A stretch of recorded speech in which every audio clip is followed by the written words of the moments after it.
Bueno, buenas noches con todo. Muchas gracias por la invitación. De verdad, para mí es un gusto poder compartir el día de hoy esta charla. Básicamente, esta charla se dedica o está evocada a que, como sabemos ya, la cirugía de catarata es la cirugía más realizada hoy por hoy en toda área de oftalmología, pero aún vemos que hay complicaciones. Alguna vez uno de mis maestros me dijo que ya está escrito lo que se tiene que hacer en la cirugía de catarata, por eso el índice de complicaciones es tan bajo, ¿no? Y mayormente cuando pasa una complicación es porque estamos apresurados o algo se nos va. Porque si tenemos una estructura de la cirugía que queremos realizar, el riesgo de nuestras complicaciones tiene que ir de poco a poco cada vez a ser muy, muy, muy baja, ¿no? Entonces, el día de hoy yo quiero presentarles este titulado que en cada paso podemos encontrar una complicación. Dentro de los pasos de cirugía de catarata podemos ver desde incisiones, capsulorhexis, hidrodisección y demás. Y en cada paso podemos encontrar cositas que nos pueden llevar a un gran aprendizaje, ¿no? Por ejemplo, en este primer caso, quiero mostrarles cómo a través de la colocación quiero que vean este video. Todos son los videos, casi en su mayoría, son grabados con el sistema de visualización 3D, así que espero nos den buenas imágenes. Podemos ver acá que cuando el residente va a colocar el azul de tripán, noten claramente cómo la córnea se empieza a opacificar, ¿no? Lo que pasa es que acá hizo un bloqueo con el azul de tripán, inyectó de manera brusca y también entró azul por debajo del iris generando un bloqueo, ¿no? En este momento yo no estaba en quirófano, ¿no? Entonces yo cuando veo y encuentro este escenario le digo, oye, ¿qué pasó? Y bueno, se le puso la córnea blanca, le dije, hazle una paracentesis, ¿no? De la paracentesis podemos ir viendo cómo la córnea vuelve a esa transparencia, ¿no? Ya me estaba lavando y lo veo que él empieza a colocar, a querer intentar colocar el iris por la incisión accesoria, que sabemos que no se debe hacer, sino por un puerto accesorio con una espátula. Entonces yo le digo, puedes continuar, pero si pones retractores. Algunos pueden decirme de que pueden seguir con la cirugía de manera natural, pero esto es evocado también a médicos jóvenes que están en formación y darle los tips más seguros. Lo que deberían hacer para evitar una complicación, para con el faco no comerse el iris y demás complicaciones, es colocar retractores de iris. Entiendo que algunos pueden ser muy diestros y sacar la faco de manera convencional, pero pongan retractores y básicamente esa complicación que tuvieron ya la eliminaron y la cirugía se convierte en una cirugía segura, que esto es el fin de mi presentación, enseñarles o tratar de darles algunos tips, porque yo me considero todavía joven en este ámbito, de cómo fallar cada vez un poquito menos, ¿no? Entonces, esa es la manera del primer tema, cómo el azul de tripán puede generarme esa complicación. Ahora quiero que vean este otro caso.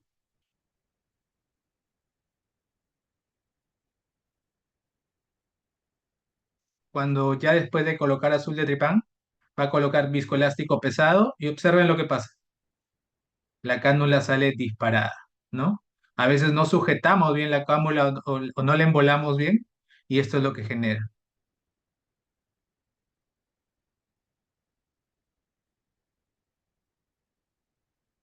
Pueden ustedes ver ahí la huella que dejó esa cánula, ¿no? Definitivamente ahí con una pupila que no es tan buena, después coloqué un poquito más de adrenalina y esa pupila ya abrió, ¿no?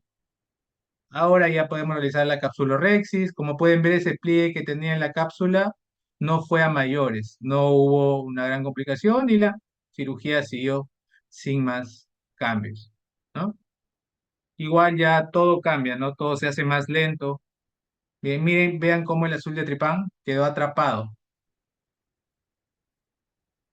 Entonces, lo que yo también les enseño es de que todo no es Facochop. Yo entiendo que el Facochop es una cirugía muy agradable, se ve muy bonita, pero recordemos que hacer un buen surco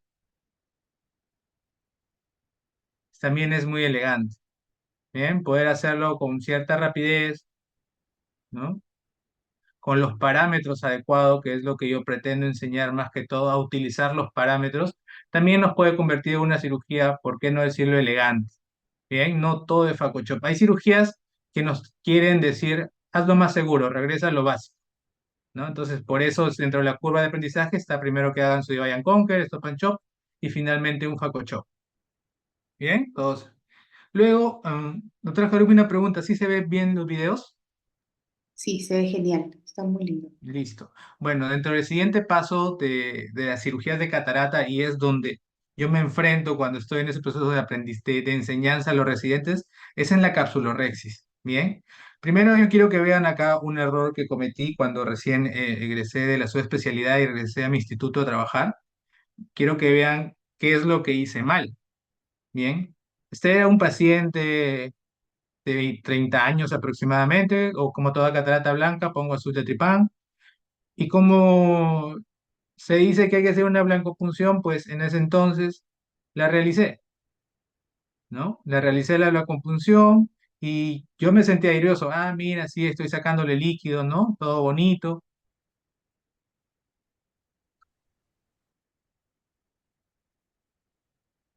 Prácticamente lo vacié, la cápsula, el contenido capsular. Entonces ahí me enfrento a un problema de que dejé a esa cápsula sin tensión. Y eso incluso a veces es más peligroso que tener una cápsula en estado hipertensivo. Entonces, yo nunca había hecho una cápsula de esa manera. Vean cómo tiende a correrse, obviamente. No, eso ya no hace una bandera, pero tiende a realizar, a irse hacia la periferia, ¿no? Entonces, yo veo ahí que cada vez tengo menos contenido, bien, pierdo visco, porque los movimientos, no, digamos, no son los adecuados. Entonces, al notar yo eso, digo, ah, bueno, voy a poner visco. Y miren lo que coloco. Coloco visco justo por encima de la cápsula. ¿Y qué es lo que pasó? La cápsula entró. Prácticamente uní la cápsula anterior y a posterior. Por suerte y por esta utrata que de verdad yo la recomiendo, es muy buena, pude entrar y recuperarla, pero es algo que yo no debía hacer. Al contrario, lo que yo debía hacer es colocar visco dentro del saco capsular y no en cámara anterior, para de esa manera no provocar lo que se vio en este video. Ya de nuevo continué con la cápsula Rexis y prácticamente la cirugía terminó ahí, ¿no? Sí, lo vamos a... Y básicamente es el término de la aspiración y listo.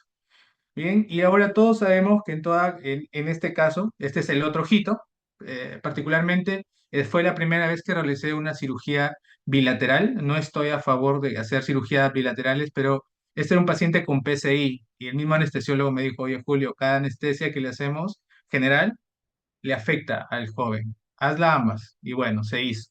Con lo aprendido en el primer ojito, me voy a hacer el segundo ojito, ¿no? Ya no aspiró mucho, pero las cápsulas anteriores en toda catarata blanca son muy distintas a lo convencional. Casualmente pierden ese sostén por la falta de unión del epitelio al desmosoma, porque ya no tiene epitelio, ese cristalino, todo es líquido, entonces no tiene un soporte de vector centrípeto ni centrífugo. Entonces, ahí sí hice lo correcto, coloqué visco en cápsula intracapsular, le di cierto tono, pero esa tendencia a correr siempre va de la mano, ¿no? Y ahí siempre debemos tener en cuenta las maniobras que están descritas, que son la maniobra de Little, ¿ya? Que es como hacer un movimiento en contra de las manecillas de reloj o a favor de las manecillas, según cómo ustedes desarrollan la cápsula Rex, ¿ok?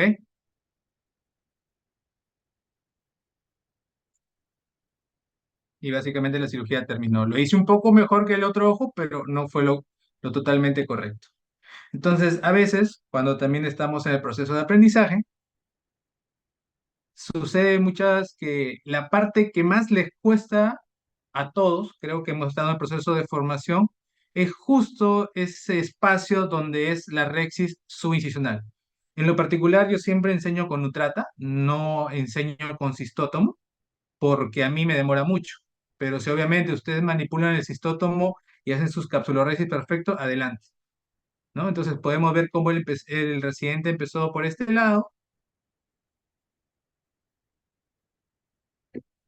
Acá está su trata, no está haciendo el movimiento adecuado. Vean cómo esos movimientos oblicuos hacen que el contenido del visco salga en mayor cantidad, ¿no?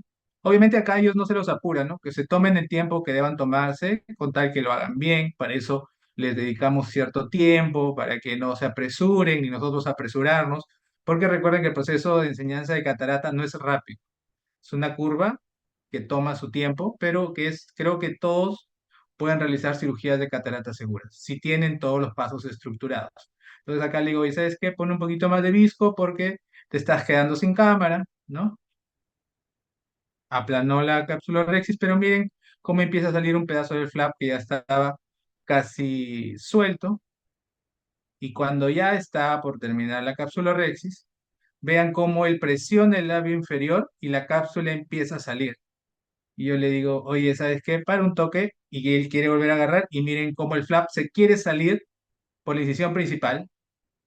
Entonces le digo, hacemos un pequeña pausa, cambiemos. Lo que yo le recomiendo acá es cortar el flap hasta el borde de la incisión y no inyectar hacia el flap. Primero crear un pequeño espacio para que ese flap se aplane, y una vez que lo tienen en el plano ya vertido, ya pueden ponerle la posición, en la posición que ustedes quieran, ¿no? Y acá otra vez hacemos la maniobra de Little, hacia arriba y casi en contra del movimiento inicial. Y con eso pueden recuperar una Rexis, que está descentrada, pero es factible. Incluso acá era un paciente para colocarle un lente tórico, ¿no? El centrado fue óptimo, obviamente, con las precauciones del caso. Ahora, pasa también de que los residentes, o bueno, todos en su momento, cuando iniciamos la curva de aprendizaje de Rexis, a veces no sabemos usar el microscopio, en este caso el sistema en Unity. Quiero ver cómo el ojito está prácticamente en una esquina, ¿no? Cuando todos sabemos de que él debería centrarlo, ¿no? Que la zona de mejor visualización, donde va a tener mayor estado de enfoque, mayor, su profundidad de campo va a ser mejor, va a ser en el centro de la pantalla, en este caso. Y vean cómo él sigue trabajando en una esquinita, ¿no? Y sin darse cuenta, prácticamente la Rexis le salió casi de 4 a 4,5 milímetros. Entonces, número uno, nunca intenten hacer en estos casos una hidrodisección completa. ¿Por qué? Porque existe el riesgo alto de un bloqueo capsular. Solo hasta la mitad y luego se van hacia el otro lado. ¿Ok? Intentarlo hacerlo de una sola forma puede generalmente ocurrir un bloqueo capsular si no se tienen las precauciones de casos. Y ahora, si quieren evitar un estrés onular, hagan una rotación bimanual, ¿no? Y si están iniciando y aún sienten que tienen dificultad para chopear, repito, regresen a lo básico. Hacer un divide and conquer nunca le hizo a una cirugía daño, al contrario, nos soluciona cosas. Hacemos un divide and conquer, perfecto. Y luego la extracción de catarata se torna mucho más sencilla, como pueden ir viendo. Un momento, un ratito, pero creo que como los videos pesa. De un momento, doctora.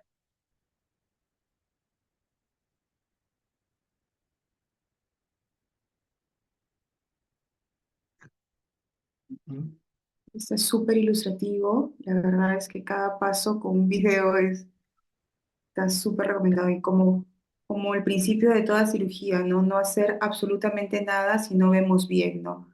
El tip de siempre planchar el flap antes de mover, ¿no? Y tener agarrar desde los 2 milímetros que se recomienda, ¿no? Y Ujú. hacer, algunos cirujanos dicen, cuando uno hace la rexis, ¿no? Parece como si tuviese vida, ¿no? Que como si un mismo movimiento de la mano da de la forma circular, ¿no? Pero el tip, yo creo que si hay que resaltar ahí, es siempre planchar el flap, ¿no? No mover por Exacto. mover. Planchar el flap antes de agarrar con el low trata en este caso, ¿no? Ujú. Sí, doc. Bueno, y ahora también quiero mostrarles una maniobra. Yo, cuando estuve dentro de mi fellow, tuve la suerte de que mi co-fellow era egresado de la Barraquer. Entonces, ellos saben los nombres propios de toda maniobra. Es una cosa espectacular cómo les enseño. Entonces, él me dijo, oye, estás haciendo mal la maniobra del fulcrum. Yo, ¿qué? Lo que yo conocía como el pivoteo, ¿no? Entonces, acá quiero como recalcarles cómo es esta maniobra. Yo me entrené también en la parte en el EAC, entonces acá les dejo con el video.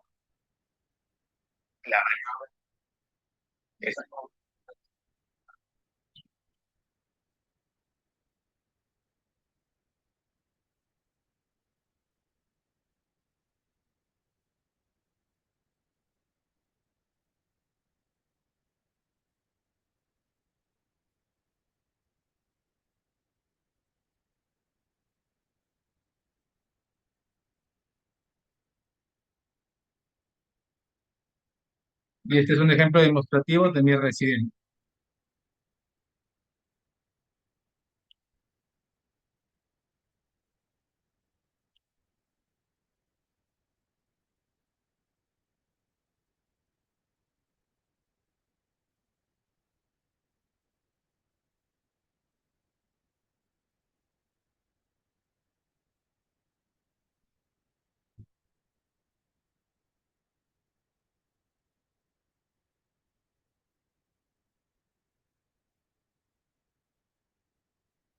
Bien, vieron cómo hicieron el fulcrum. Esa es la manera de correcta. No jalar hacia un lado, sino pivotear, hacer ese movimiento, ese ensayamiento para que el rexis no se pierda y podamos obtener la mejor forma circular. ¿Ok? Ahora, lo que yo ya he tratado de querer ir mejorar es cómo en estas cataratas blancas lograr una mejor cápsulorexis, sabiendo que tanto la adherencia de la cápsula anterior hacia el epitelio ya no existe. Por lo tanto, esos dos desmosomas que mantenían esa estructura capsular, esa tensión capsular, ya no está. Entonces, por eso en las cataratas blancas, y esa es mi teoría, que estamos trabajando, es de que al no tener esos hemidesmosomas presentes, por eso tienden a irse hacia la periferia. Entonces, vean este caso. Carlos, dejo con la cirugía. Varón de 18 años.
Bueno, acá lo que la doctora me dice que el video no lo escucha bien. Entonces, como pudieron ver en este caso, yo hice una capsulorhexis sin hacer punción ni otra maniobra adyacente, porque podría ser contraproducente como el primer caso.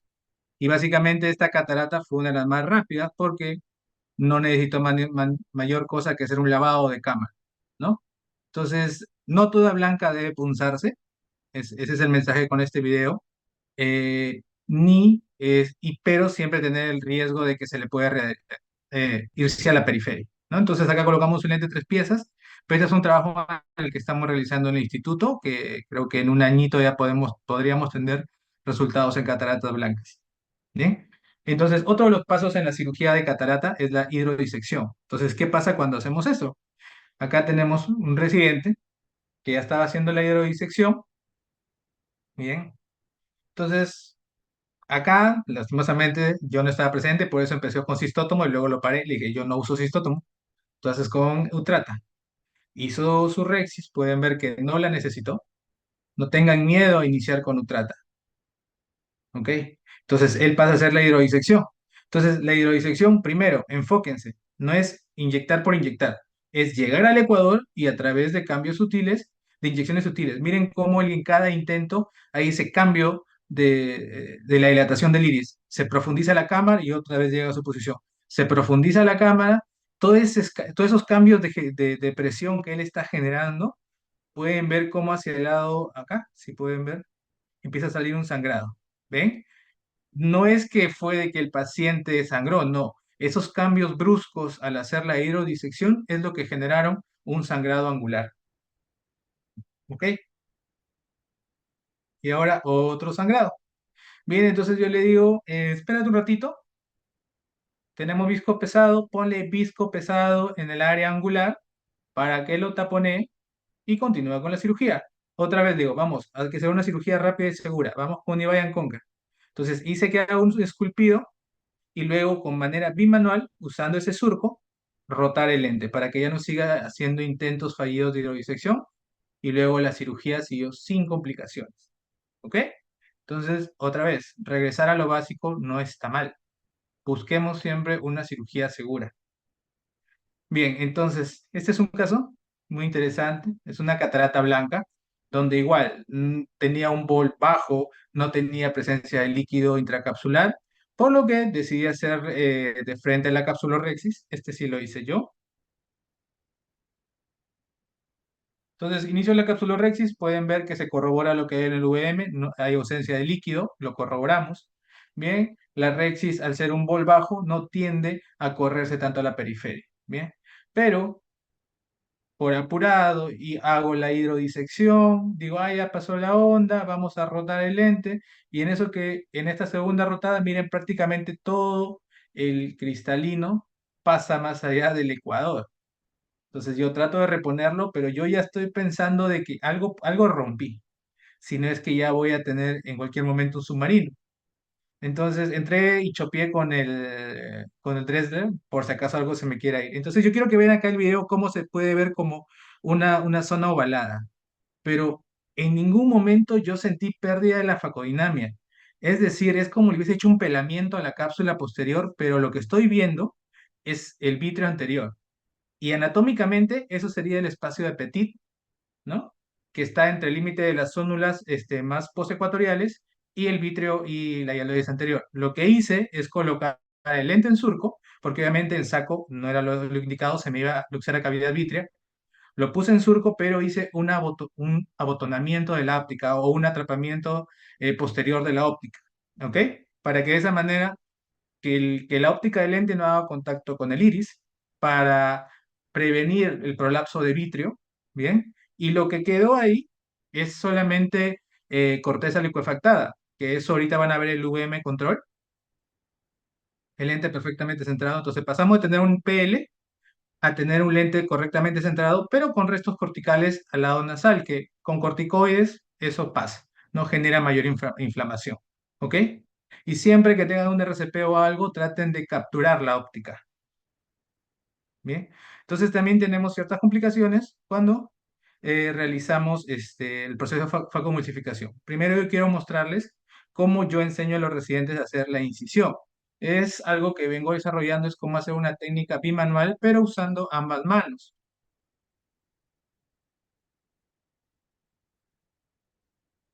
Entonces, ahí está en el primer plano, está en cámara lenta, y con mi segunda mano, la mano izquierda, lo acerco de tal manera que no tengo que levantar el codo.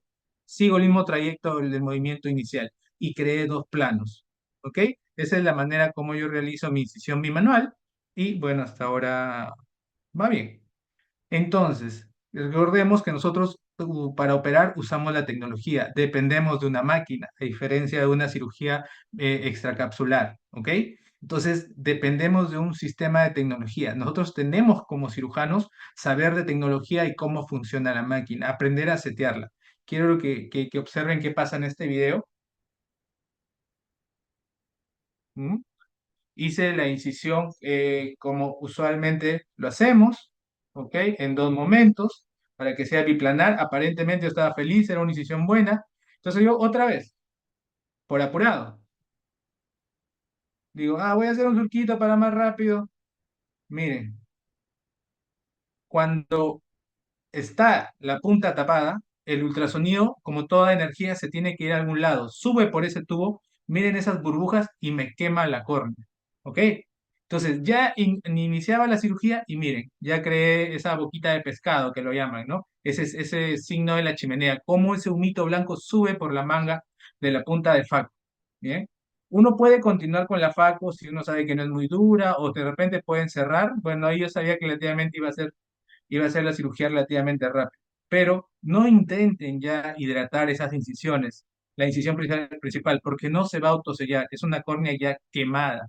Entonces, sutura en X, ¿ok? Que sea bien equidistante un punto del otro para que justo donde da la X, el centro, aplane la zona de quemadura. ¿Bien?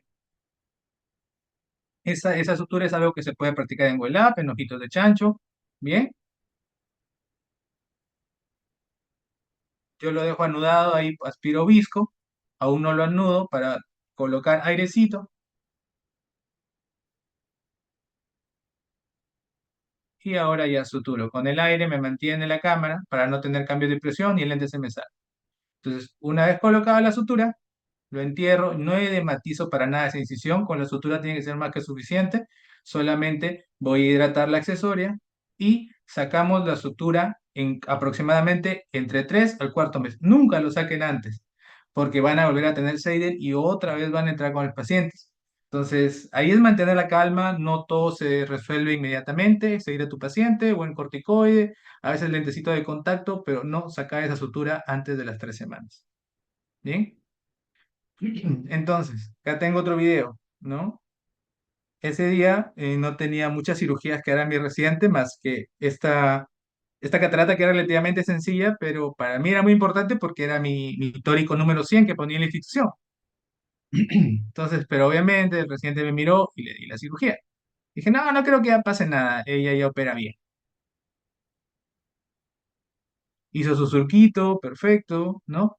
Y cuando va a chopear, miren, con la punta del chopper, ¡clink! Le da. Yo hasta ahí lo vi y dije, voy a ver cómo se desenvuelve. Ella ya lo había visto y le dijo, no, ¿sabes qué? Déjame, lo saco yo porque no quería que se me amplíe ese desgarro del rexis. Entonces puse aceite, perdón, puse viscoelástico y empecé a trabajar en un lugar opuesto hacia donde está el desgarro. Obviamente, tiene que ser opuesto, porque si trabajo en esa zona, la turbulencia va a ir directo y lo que va a hacer es que va a abrirlo, ¿no? Entonces, siempre trabajar en el centro, la zona de mayor seguridad. ¿Listo? Obviamente, ahí todo es más lento, ¿bien? Entonces, cuando aspiramos visco, también en sentido contrario, todo al inverso. Por suerte, ahí no había corteza que aspirar en la zona del desgarro, sino probablemente yo tenía algún problema. Entonces, al ver yo que el desgarro no se ampliaba y se mantenía, bueno, me dije, igual tengo que poner mi lente tórico porque era mi lente tórico número 100. ¿No? Y no voy a dejar esa oportunidad pasar. Entonces, coloqué el visco y de nuevo, planchar desde la cámara anterior hacia abajo, ¿ok? Porque si lo pongo pongo mucho visco en saco capsular, voy a hacer que se amplíe ese desgarro y poder colocar el lente sin mayor complicaciones en el eje que me indicaba, ¿no? Poner un visco un poquito más del 1% para que me dé esa suavidad de la apertura del lente intraocular.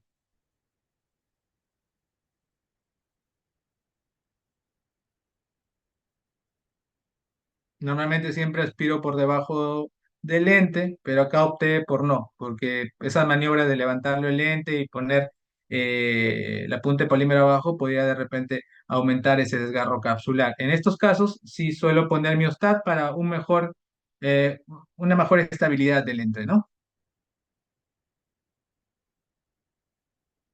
Pueden ver que el lente se mantiene centrado y prácticamente no pasó nada. Dentro de los procesos de facomulsificación puede pasar de que si no sabemos reconocer lo que pasa en un RCP, uno puede asustarse y en realidad, voy a tratar de adelantarlo, pero creo que se me puede. Pues ya, listo, acá. Pueden ver que el residente está quitando el último cuadrante, ¿ok? Y ve algo atrás. Dice, Doc, creo que la rompí. Y yo le dije, ¿por qué crees eso? ¿Se te ha profundizado la cámara? No. ¿Se te cerraron la pupila? No. ¿La facodinamia se ha perdido? No. Entonces no se sale nada más, no se ha roto.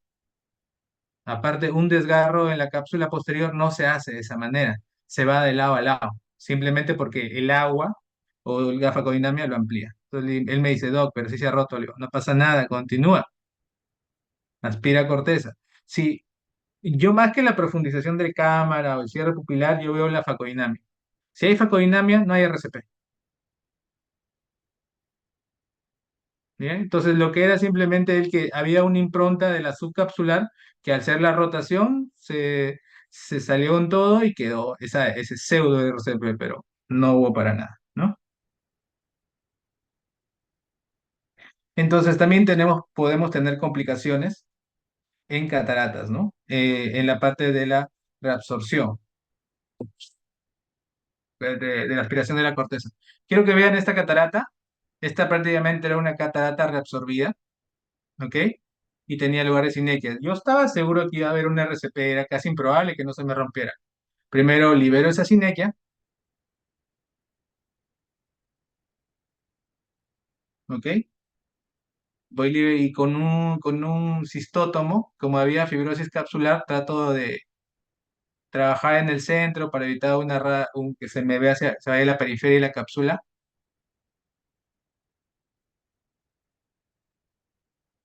Bien. Y como está todo fibrosado, trato de que no ahí se me intenta ir hacia la periferia a un lado, entonces trato de empezar del otro lado, ¿bien?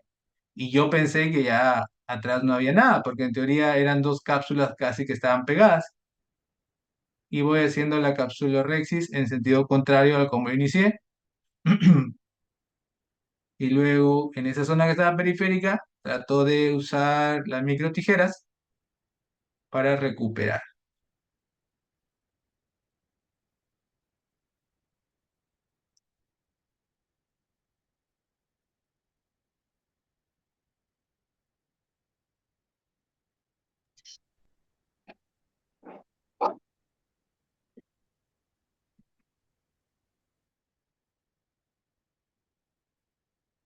Y entonces acá estamos aspirando. Vean que solamente usé la punta de polímero porque no era una catarata de mayor dureza. ¿Ok? Hasta ahora buen soporte capsular. Increíblemente no se rompió la posterior, pero ahora van a ver. Estoy aspirando. Bien. Y cuando me voy a aspirar ahora, una corteza en la periferia, que era prácticamente transparente, se forma un radio que rompe la posterior. ¿Ok? La rompe, entonces pongo viscoelástico y para mi mala suerte un paciente que tenía hialosis esteroidea. Lo bueno del Nginity es que te permite visualizar sin la necesidad de colocar vitrectomía. Y al ya tener el trocar puesto, pues todo es más fácil. Todo RCP se resuelve 1000 veces y más fácil por pars plana. Eso es indudablemente y de verdad, que chicos, lo hace una complicación de una resolución de manera más fácil. Entonces acá, obviamente, colocamos lente en surco, ¿ok?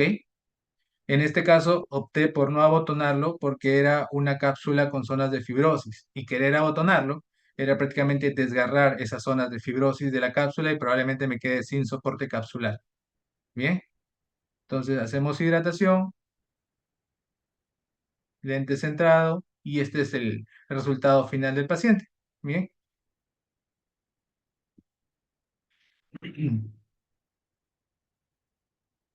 Ahora, también, cuando estén operando sus cataratas, les puede pasar de que cuando están operando un IFIS,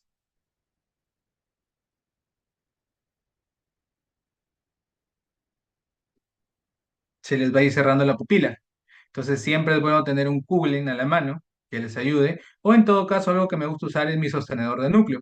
Al tener esa bolita, por decirlo acá, lo hace muy inofensivo que me permite desplazar el iris de lado a lado e ir en busca de los restos corticales. Es como que me lo fuera presentando poco a poco, ¿no? Entonces, es algo que lo vi mucho del doctor Neto Rosatelli en sus videos, cómo él aspira con su sostenedor de núcleo cuando la pupila es una pupila pequeña o demás, ¿no? Entonces, es algo que creo que vale la pena aprender. Entonces, miren cómo yo quiero poner más visco para estar más seguro, pero al poner más visco, lo que simplemente logré es que haya un cambio de presión brusca y el iris empiece a salir.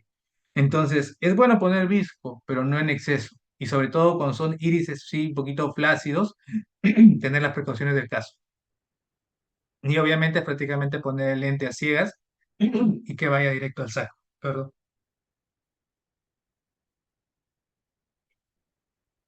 Y aspiración de buratos, porque obviamente no iba a hidratar esa incisión, porque si no el iris otra vez iba a salir por ahí. Puse un punto, una incisión más y solucionado. Los buratos siempre debemos tener a la mano. ¿Eh? Entonces, hasta acá son videos mostrados que lo que nos indican es complicaciones intraoperatorias. No sé si hasta acá tienen alguna pregunta, doctora Daniela, doctora Harumi. La verdad es que súper explícito cada paso, ¿no? Me ha encantado cómo lo has podido dividir y demostrar, ¿no? Mediante la resolución que has podido hacer que, como tú dices, ¿no? Si se puede prever esa eventualidad, la solución del caso se da exitosamente, ¿no? Todo por el bien del paciente. Ujú. Yo tengo una pregunta para el prequirúrgico, ¿no? En tu prequirúrgico, porque vemos que varias pupilas son bastante pequeñas en la gran mayoría de estos pacientes que se han complicado, han tenido esta pequeña eventualidad, ¿no? ¿Premedicas con algo, con algún AINE en especial o colocas algo Ah, intraquirúrgico, adrenalina o algo en especial?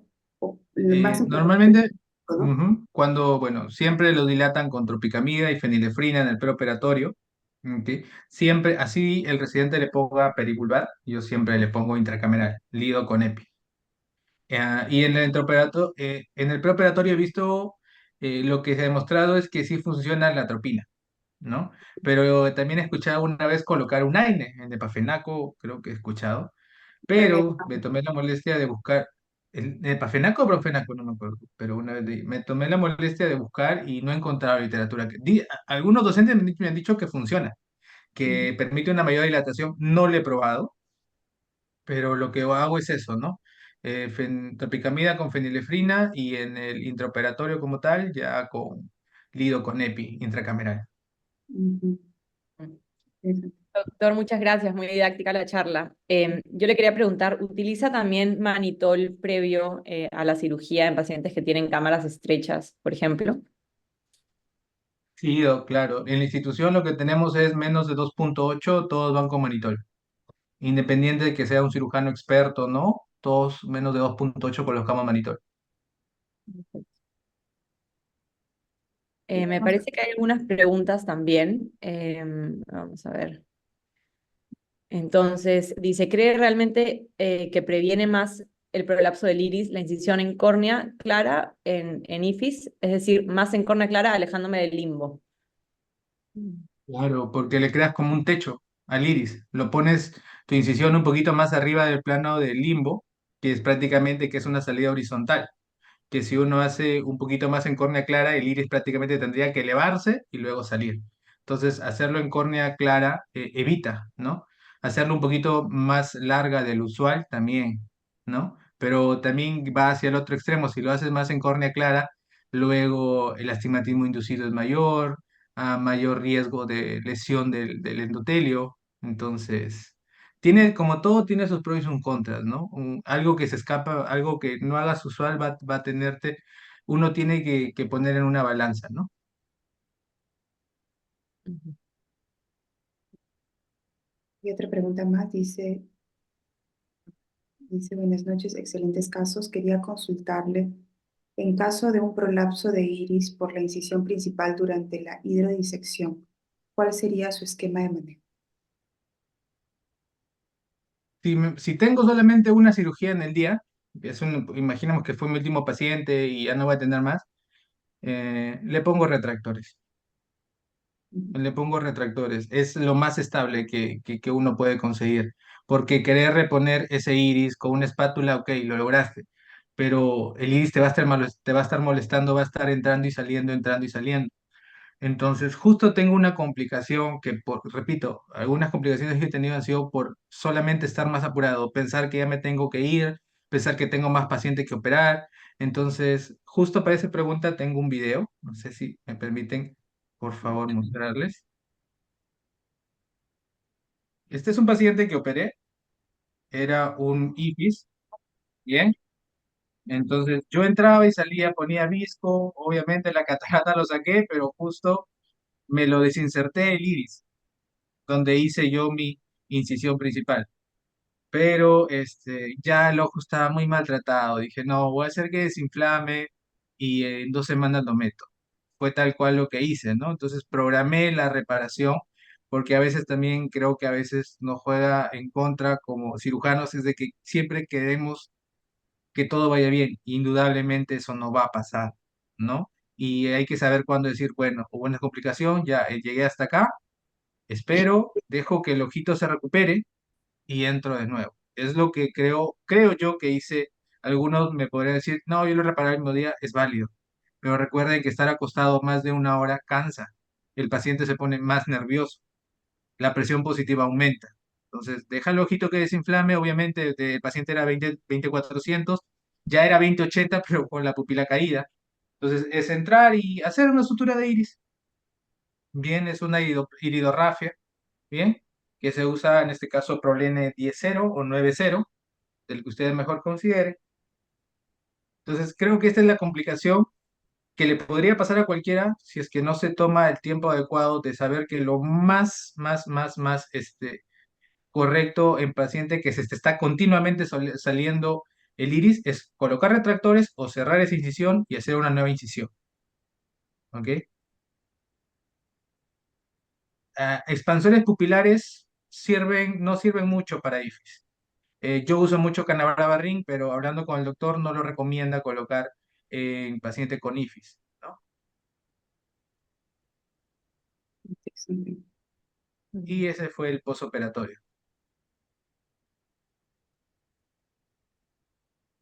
Me parece interesante. La cirugía catarata es muy paso Cerramos dependiente, ¿no? conjuntiva. Y bueno, al Y tener 20/80 pasamos a 20/40 sin corrección.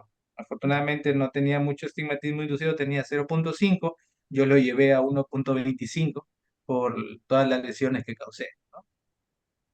Ujú.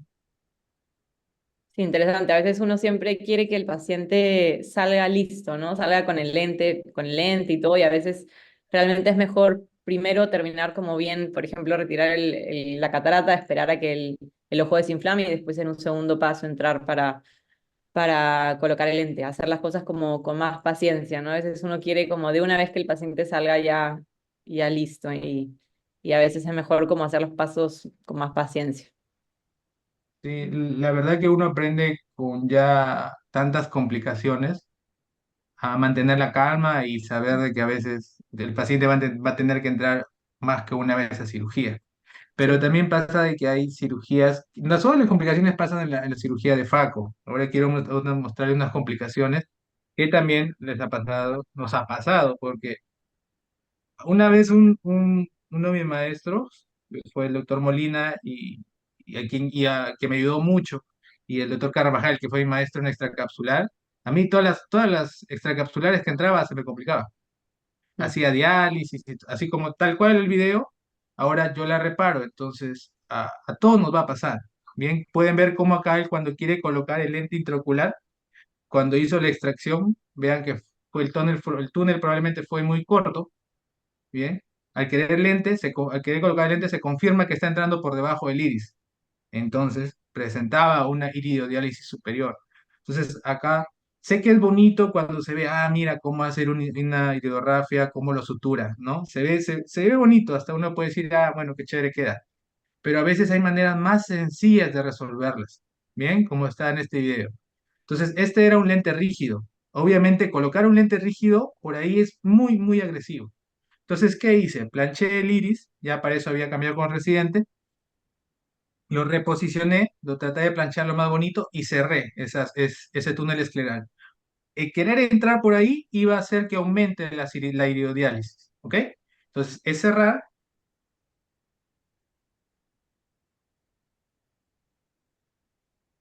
cierran,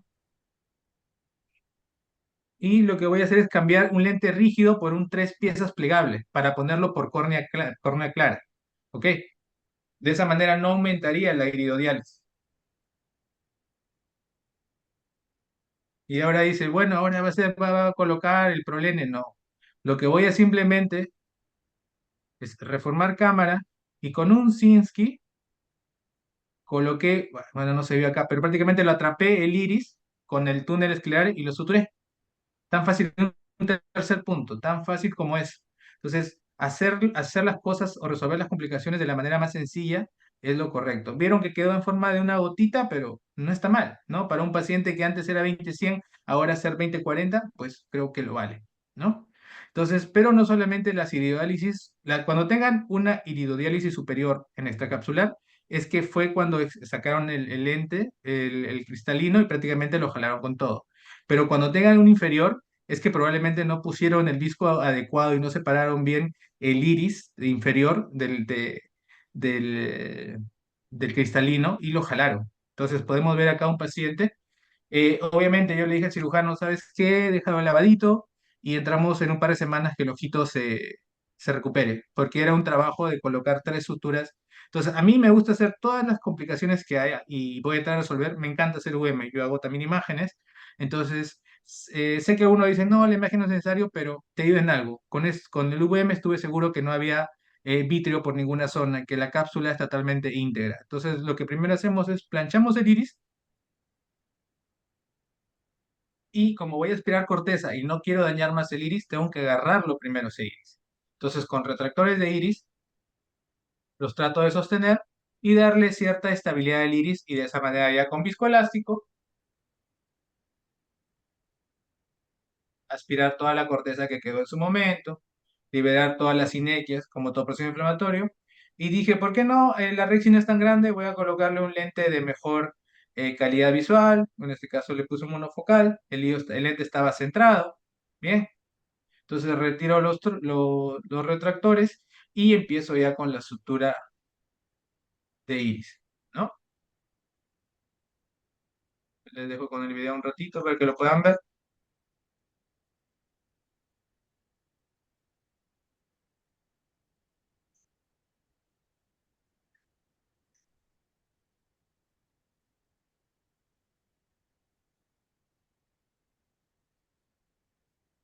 Y bueno, en este caso no opté por hacerle una pupiloplastia encima porque era un paciente diabético.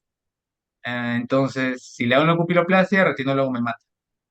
Si no, ¿cómo evalúa luego toda la periferia y demás? ¿No? Entonces, creo que quedó una pupila relativamente estable. Ahorita van a ver el posoperatorio. ¿Ok? Bien. Esta ya le mostré. Bueno, pupiles, quiero mostrarles este video, que es uno, aprovechando también que la doctora acá es corneóloga, quiero ver qué opinión me da este casito. Era un paciente operado de extracapsular que detectaron un desprendimiento de DSM en la cirugía, le colocaron aire, luego entraron por segunda vez porque no pegó y le colocaron gas. Entonces, Doc, este es el VM. ¿Qué me puede decir de este VM, Doc? ¿Qué cree que pasó? Disculpe que la molestie, aproveché, que sea tan atrevido. Acá hay dos corneólogas. Exacto, ¿qué opina? Después el gas se fue entre la DSM y el estrés. Exacto, entre el estroma y la décima, ¿verdad? Ya la décima completa, sí. Sí, está toda la décima pegada al iris, Sí, sí, sí, sí, ¿no? toda. Entonces, yo ya a mi reciente le dije, oye, ¿y esto será talamia? ¿No? Entonces, me dijo, no sé, doctor. Ya, bueno, le dije. Entonces, córnea, como que dijeron, ya, bueno, va para pata, papa, trasplante. Yo dije, no, pero apenas tiene 45 días y vi las microscopías previas y eran buenas comparadas con el otro ojito. Y hablé con los doctores y le dije, deme chance, quiero hacer algo que una vez vi. Y es colocarle, por eso repito, me gusta hacer VM, y le coloqué gas a 2 milímetros del limbo azul para entrar justo en el surco. Ujú. Doctor, ¿qué gas le puso? SF6. Ah, ya. Ujú. Entonces quiero que vean el video. Sí.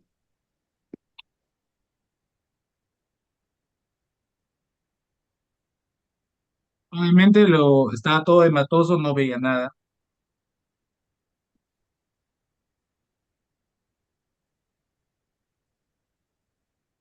Ahí simplemente coloqué aire.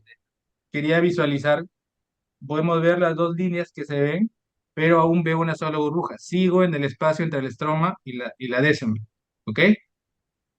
Entonces de ahí marqué, ahorita puse el gas y entré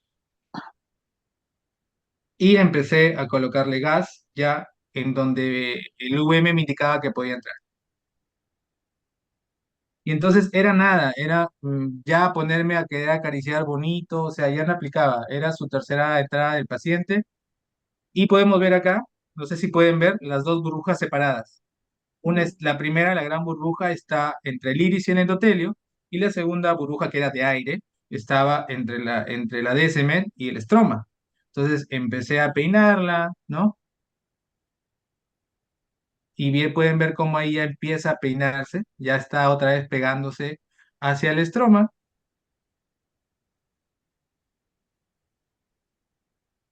y la burbuja ya se está formando, una gran burbuja, ¿no es cierto? Empezamos a hacer un pequeño planchado. Entonces miren acá, con movimientos como cuando haces un trasplante, tal cual, puedo ver que se ya extendiendo. Yo quería seguir intentando, pero el cirujano me dijo, ya, ahí déjalo, está bien. No, yo dije, ya, bueno, hasta. Y este fue el posoperatorio al día siguiente, ¿no? O sea, de pasar de ser movimiento de manos a 20-100 al día siguiente, hoy por hoy, el paciente está en 20-60 sin corrección. Obviamente tiene ese pliegue central que no se lo quita nada, pero creo que le he dado yo cierto tiempo de espera. Paciente de 78 años. Si es que en un momento se necesita trasplante, pues al menos le hemos dado calidad visual y sobre todo evitar esa queratinopatía bulosa que es tan dolorosa, ¿no? Entonces, es algo que se puede planear si uno tiene el VM, ¿no? Ujú. Y no sé, doctora, si estoy con el tiempo, usted me dice. La verdad es que está tan entretenido todo. Sí. Perdón, no Yo me lo escuché. sí, sí, sí, sí. Pues yo creo que sí puedes seguir porque cada video es una enseñanza pura. Bueno, entonces, también tenemos pacientes de que le colocan el lente, aunque este es un poquito más de segmento.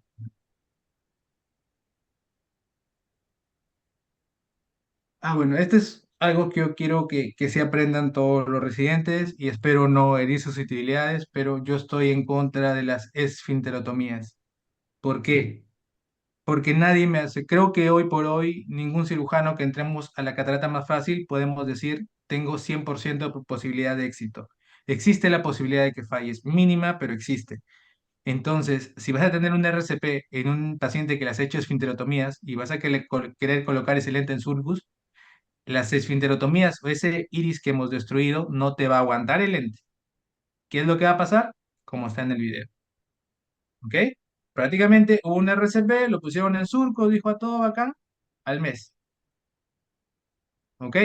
Lente completamente pegado al iris, subluxado a cámara anterior, descentrado, más de un mes de operado. Entonces es centrar, separar ese iris y tratar de reconstruir ese iris. ¿No? Es tratar de hacer un cerclaje pupilar, pero en iris que está muy atrófico, que está con un poquito de bandas vítreas, pero bueno, al final le traté de dar cierta calidad, bueno, pasar de 20-400 a 20-70.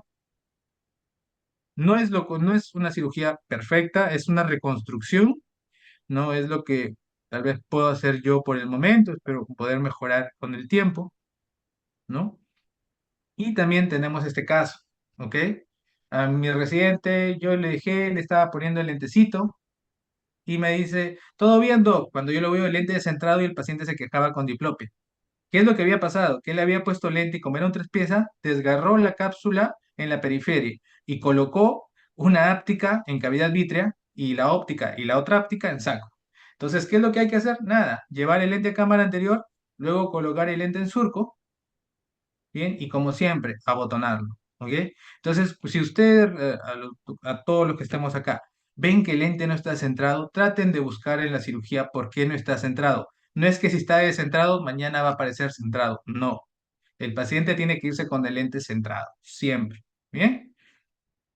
Y otro, cuando hagan capsulotomías y aparece vítreo en cámara anterior, es que probablemente ha tenido diálisis o ha habido un RCP, porque por hacer capsulotomías no vamos a generar este vítreo en cámara anterior, ¿no? Este es otro paciente que yo quiero que vean.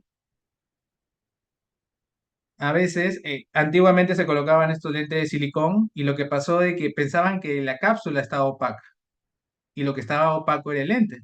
Entonces, ahorita van a ver en el VM cómo se ven esos disparos con el jack láser en la óptica del lente. Entonces, obviamente, la calidad del paciente bajó muchísimo más. Entonces, ¿qué es lo que tienen que hacer? Es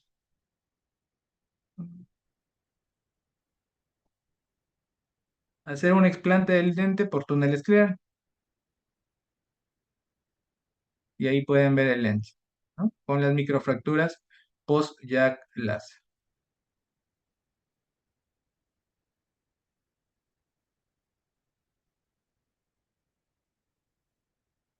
Vamos a ver. Mm, ya. Este es un paciente que había quedado en la faquia, le hice su vitrectomía, bien, y pueden ver que hay ausencia total de vítreo. Entonces, es una de las pocas veces que me atrevo a hacer fijaciones sin vitrectomía, porque sé que en la primera cirugía le hice una buena vitrectomía y no hay nada que venga, ¿no? Le hice una vitrectomía central, amplia, obviamente, no soy retinólogo, ni mucho menos, pero tuve amigos retinólogos que me enseñaron a hacer vitrectomía, ¿no? Entonces, simple, ponemos lente en cámara anterior, afortunadamente es en fijaciones ayuda a que no dilate mucho el ojito porque te da cierto soporte ese iris para colocar y hacer la fijación escleral, ¿no? Entonces acá hacemos la fijación y nada. Entonces, como repito, yo me ayudo mucho del VM para ciertas cirugías con algún grado de complejidad, ¿no? Y sobre todo en lo que normalmente que estoy usando, a todas las cataratas blancas yo le hago VM. Bueno, y creo que eso es todo. A ver,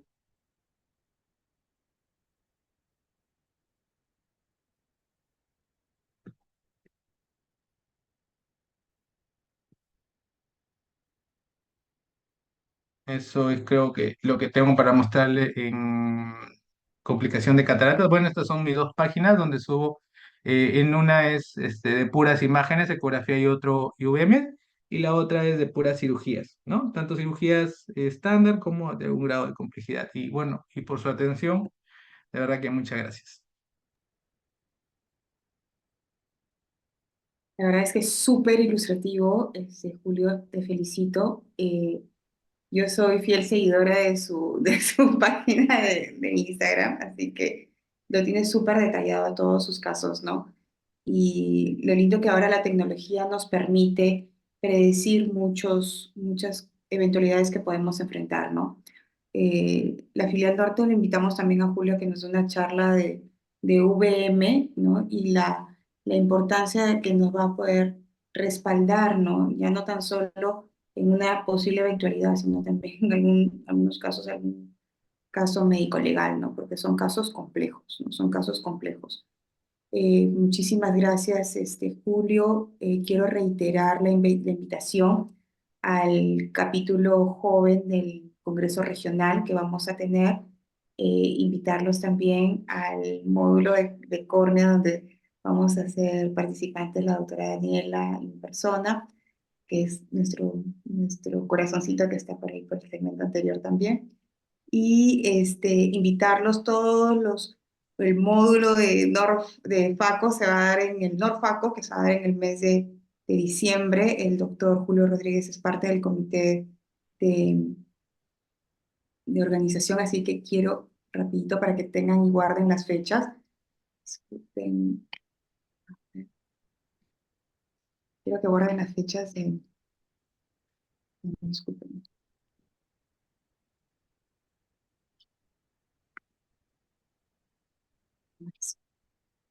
Creo que Ah, yo tengo que dejar de compartir, creo. sí, sí, gracias, gracias. No sé si se ve ahora las Sí se ve. fechas. Perfecto. En el Congreso Regional que va a ser en Arequipa, vamos a tener el módulo de capítulo joven. Va a ser el día miércoles. Como nuestra invitada especial está la doctora Alicia Pedral, que nos va a dar un tema muy interesante. Vamos a tocar temas interesantes para todos los oftalmólogos que recién están empezando y los que no somos tan jóvenes tampoco. Vamos a estar presentes. invitarlos con la doctora Daniela al capítulo de córnea, que también va a estar temas muy, muy, muy importantes para nuestra formación.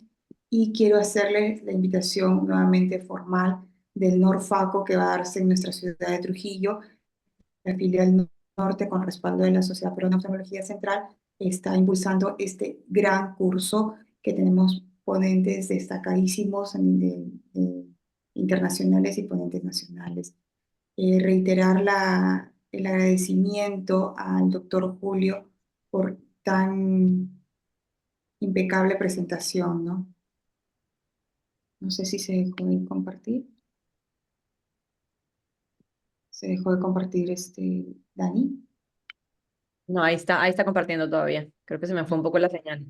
Ay, disculpe. Pero ahí está compartiendo, sí. Ya, entonces, Muchas tenganlos presentes gracias. las fechas, que las tenemos esperando acá en Trujillo y el próximo Congreso Regional que vamos a estar desde el miércoles en la ciudad de Arequipa.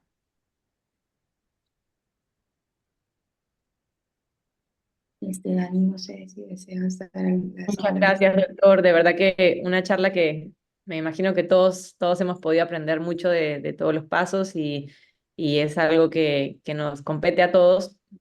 Nadie está exento de complicaciones, así que realmente muchísimas gracias. Y bueno, también invitarlos a todos también al Congreso Regional, ¿no? Muchísimas Gracias, gracias. doctora Jorumi, y gracias, Daniela. Muchas gracias a todos. Buenas noches. Muy buenas Buenas noches a noches. todos. Gracias.